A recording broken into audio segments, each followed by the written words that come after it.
আপনি কি নবীজিকে মিস করেন? ব্যস্ততার ভিড়ে হয়তো ওভাবে মিস করা হয় না, কিন্তু আপনি অবাক হবেন, নবীজি 1400 বছর আগে আপনার কথা ভেবে কাঁদতেন। হ্যাঁ, সত্যি শুনছেন, আপনার কথা ভেবেই তিনি কাঁদতেন, আপনার ভালোর জন্য, আপনার খুশির জন্য।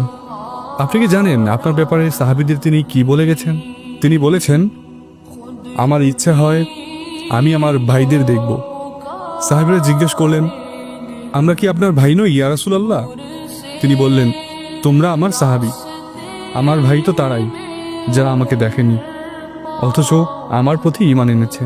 ভাবুন তো, যে মানুষটা আপনাকে নিজের ভাই মনে করতেন, যে মানুষটা আপনাকে ভালোবাসতেন নিজের জীবনের চেয়েও বেশি, প্রতিটি মুহূর্তে আপনার জন্য দোয়া করতেন, আপনার নিরাপত্তা, শান্তি ও সাফল্য কামনা করতেন, আপনি কি কখনো তার জন্য কিছু করেছেন? কখনো তার চোখের অশ্রু, তার হৃদয়ের ভালোবাসা অনুভব করতে পেরেছেন?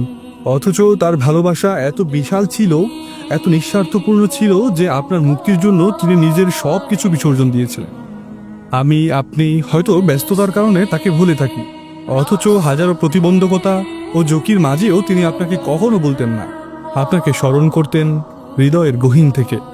আজও যদি আপনি শুধু এক মুহূর্ত থেমে তার কথা মনে করেন, তার ভালোবাসা অনুভব করেন, আপনি পাবেন সেই শান্তি যা পৃথিবীর কোনো কিছুর সঙ্গে তুলনীয় নয়। আপনার হৃদয়কে স্পর্শ করবে সেই করুণ আর্তনাদ যা 1400 বছর ধরে বয়ে চলছে। আপনি অনুভব করবেন সেই ভালোবাসা যা কখনো শেষ হয় না।